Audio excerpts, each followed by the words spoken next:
et messieurs, bonjour, très heureux de vous retrouver pour cette nouvelle émission Power Boost. Alors juste avant la moisson, et on voit justement derrière une moissonneuse-batteuse, j'ai été à la recherche d'innovations car vous avez des problèmes à solutionner et il y a souvent des innovations en plus de sociétés françaises. Vous allez voir, c'est étonnant. Sans plus tarder, le sommaire de cette nouvelle émission Power Boost. Et vous là, vous avez un problème? Cette semaine dans Power Boost, on a toutes les solutions.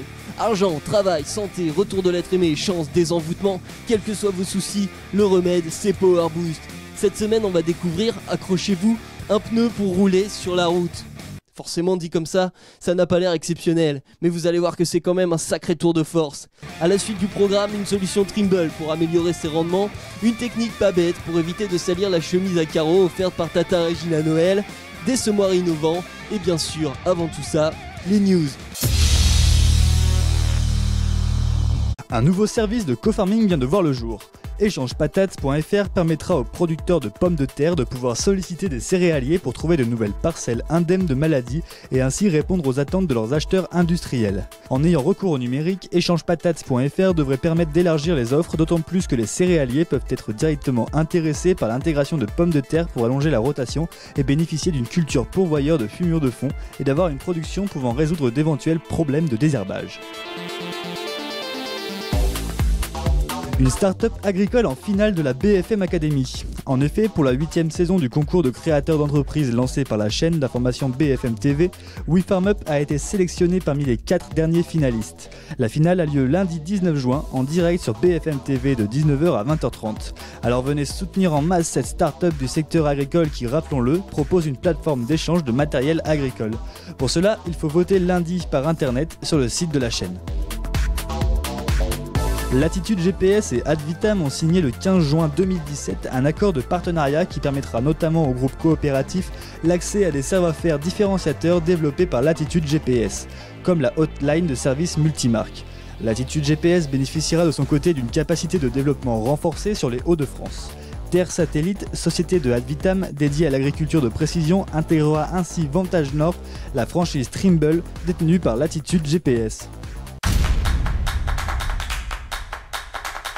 La dernière fois que vous avez rempli votre pulvé, on vous a confondu avec Thomas Pasquet. Rassurez-vous, tout ça va bientôt changer. Vous voyez les agriculteurs, c'est vrai que le principal risque, c'est quand on verse le produit phyto dans l'incorporateur du pulvérisateur, il peut y avoir des risques de contamination. Et ce qu'il faudrait, c'est un système zéro contact. Et justement, il y a aujourd'hui une solution. Hubert Poutiot, bonjour. Bonjour à vous. Vous représentez donc le secteur des industries des produits phyto, vous êtes soucié de cette question. Vous avez étudié des solutions. Cette solution, quel en est le principe ? Donc le principe, c'est un prototype qu'on appelle EasyConnect, qu'on développe avec la société Scholl IPN, qui est basée aux Pays-Bas, en collaboration avec BASF. Et le principe, c'est un bouchon spécifique qui est muni d'un clapet d'étanchéité et que le système en fait permet de relever et de refermer et d'aspirer de manière sécurisée le produit phyto qui est dans le bidon. Donc les prochaines étapes, évidemment, c'est le process de normalisation et d'harmonisation en fait des goulots des bidons, pour que, à terme, tous les industriels de la protection des plantes aient des bidons qui présentent donc le même goulot, que ce soit compatible avec tous les systèmes qui pourront aboutir à terme sur le marché. Mais peut-on espérer un jour que l'on ait sur tous les pulvérisateurs vendus un système zéro contact comme ça de série ? Oui, tout à fait. Alors pour ce faire, il y a une norme internationale, donc une norme ISO qui est en train d'être discutée justement pour fixer le cahier des charges du système et de préciser aussi justement l'harmonisation des goulots. Et une fois que cette norme sera définitive, les constructeurs pourront s'appuyer dessus pour utiliser des systèmes existants ou développer leur propre système. Mais à plus court terme, si on veut faire l'acquisition d'un système comme ça en ajout de son pulvérisateur existant, à quel prix et puis est-ce déjà disponible ? Alors notre prototype est toujours au stade de prototype. On pense pouvoir terminer le développement l'année prochaine. Donc il n'y a pas encore de prix de vente qui est déterminé, sachant que pour l'instant il répond à notre cahier des charges, mais on a identifié encore quelques points d'amélioration pour avoir l'appareil le plus efficace possible. À votre avis, dans le futur, à quelle échéance pourra-t-on avoir un système zéro contact d'usine sur tous les pulvérisateurs ? Compte tenu du fort délai de renouvellement des pulvérisateurs, on est sur une échéance qui est un peu plus de 10 ans maintenant, mais l'idée c'est que chaque société puisse avancer en R&D pour proposer des systèmes qui soient le plus efficaces possible et que petit à petit on voit apparaître des innovations sur le marché. Hubert Poutiot, merci beaucoup. Merci à vous. Quand on est agriculteur, on a besoin de travailler de façon très précise et aujourd'hui il existe des solutions de précision. Vous allez voir, on a été à la rencontre d'un producteur de légumes en Bretagne.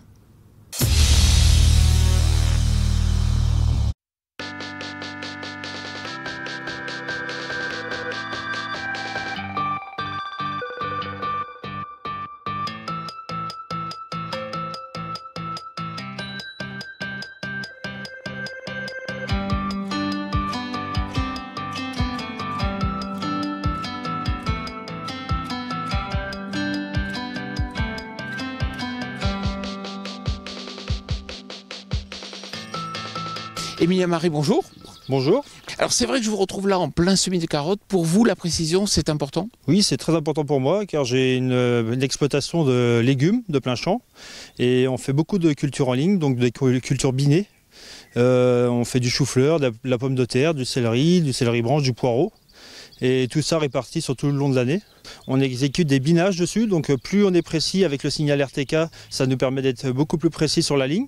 Et on peut gagner en productivité, en moins de désherbant et moins de mauvaises herbes auprès de la ligne.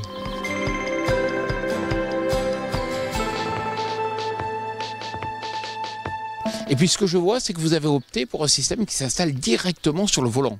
Oui, j'ai choisi un système qui s'installe directement sur le volant, c'est le motor drive de chez Trimble.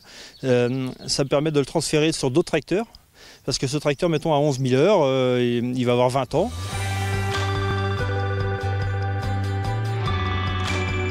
Après, j'ai le boîtier aussi, la TMX 2050, que je peux retransférer, qui est directement sur ma 7724 et qui est pris là sur l'Orbitrol. Emilien, merci beaucoup. Merci. Alors Julien Genet, ce qu'on voit, c'est que effectivement le calibrage, c'est un point important. Alors plus que le calibrage, en fait, ce qui est super important avec les produits de haute technologie, c'est le suivi de l'utilisateur. Et donc chez Trimble Agriculture, c'est dans cette optique qu'on a mis en place le réseau Vantage. Donc toute la France est couverte par des sociétés, Vantage Nord, Vantage Atlantique, Méditerranée, qui sont en fait des spécialistes de l'agriculture de précision qui ne font que ça. C'est leur métier, donc ça leur permet d'avoir un niveau de support très élevé.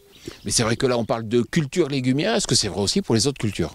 Bien évidemment, donc le TMX 2050 et l'autopilote motor drive qu'on a ici, mais aussi tout le reste de la gamme Trimble Agriculture peuvent parfaitement s'adapter à tous les types de production agricole, que ce soit la grande culture, les céréales ou autres. Merci Julien. Merci beaucoup.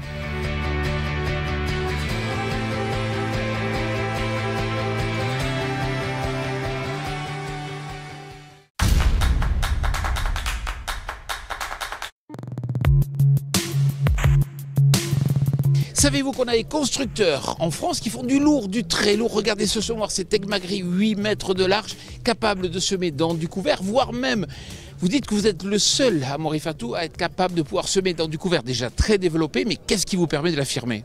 Bonjour, donc c'est bien évidemment grâce à la technique de notre disque ouvreur et de notre dent suiveuse derrière qui permet de pouvoir passer vraiment dans des couverts très développés.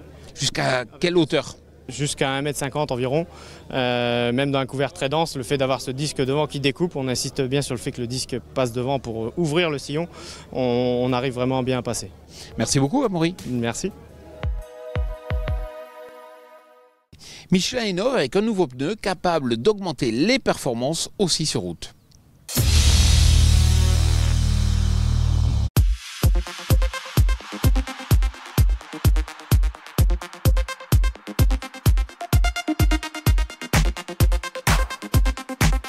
Saint-Isidore, patron des laboureurs, a dit un jour « Le pneu est au tracteur ce que la chaussure est à l'homme, plus qu'un accessoire ». Cette citation aurait pu devenir historique, mais pour être honnête, je viens juste de l'inventer. En revanche, histoire vraie, Michelin a dévoilé cette semaine un nouveau pneu.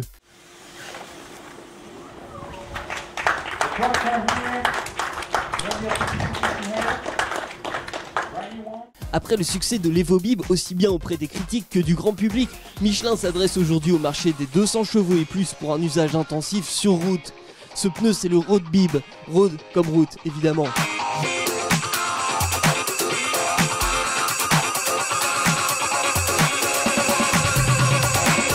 Donc pour optimiser le comportement sur route tout en préservant les champs, les développeurs du site de l'Adoum ont imaginé une sculpture qui combine 52 blocs pour maximiser la traction et une partie centrale en forme de colonne vertébrale.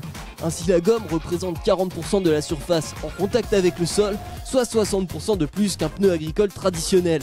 Enfin, le manufacturier annonce une durée de vie 25% supérieure aux autres pneus, symbolisée par un petit logo Long Life sur la tranche. Ce matériel s'adresse donc plutôt aux entrepreneurs, dont 80% des distances parcourues sont effectuées sur la route. Et quand le road bib sera-t-il disponible ? Au premier trimestre 2018, en dimension 670 R30 à l'avant et 710-70 R42 à l'arrière.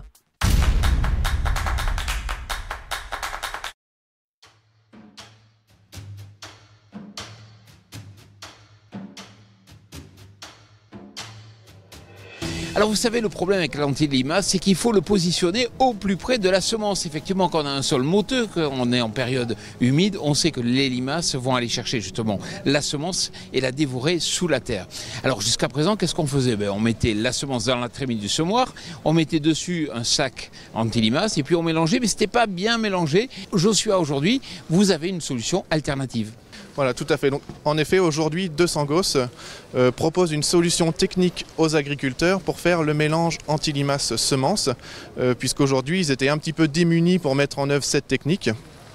Donc le principe, très simplement, c'est un outil qui se compose d'une double trémie, avec une trémie principale qui va contenir la semence de céréales ou de colza, et puis une trémie interne plus petite qui va contenir l'anti-limace. Mais comment se fait le dosage pour que ça soit parfaitement homogène ? Voilà, donc il y a un test préalable d'écoulement de semences à faire pour ensuite déterminer le bon réglage pour l'anti-limace, puisqu'on va venir avec un système de rondelles très simplement ouvrir plus ou moins la sortie de la trémie anti-limace et donc faire le bon débit de produit.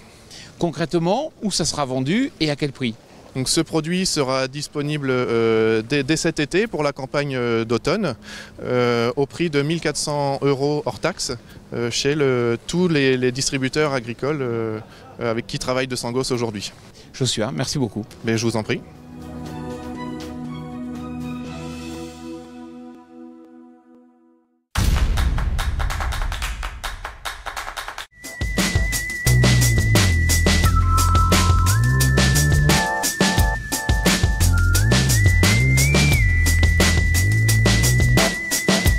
Pour finir, je vous ai trouvé deux fans de l'émission Power Boost qui nous écoutent depuis la Suisse. Alors, Jonathan, vous vous occupez des céréales. Est-ce que ça va bien aujourd'hui ? Écoutez, ça va très bien, sauf l'orge qui est un petit peu gelée, mais sinon l'état des cultures est bonne. Et puis Alex, vous êtes producteur donc de lait. Est-ce qu'aujourd'hui en Suisse, vous avez trouvé la solution pour être un peu mieux rémunéré ? C'est vrai que nous, on a moins le problème qu'il existe en France où le lait qui part à l'industrie, nous on fabrique du gruyère avec une valeur ajoutée qui rend le produit plus rentable. Donc on se sort pas si mal pour le moment. Et puis j'en profite pour saluer tous nos amis suisses et belges et français, tous les agriculteurs qui nous écoutent. Et je vous souhaite une excellente semaine.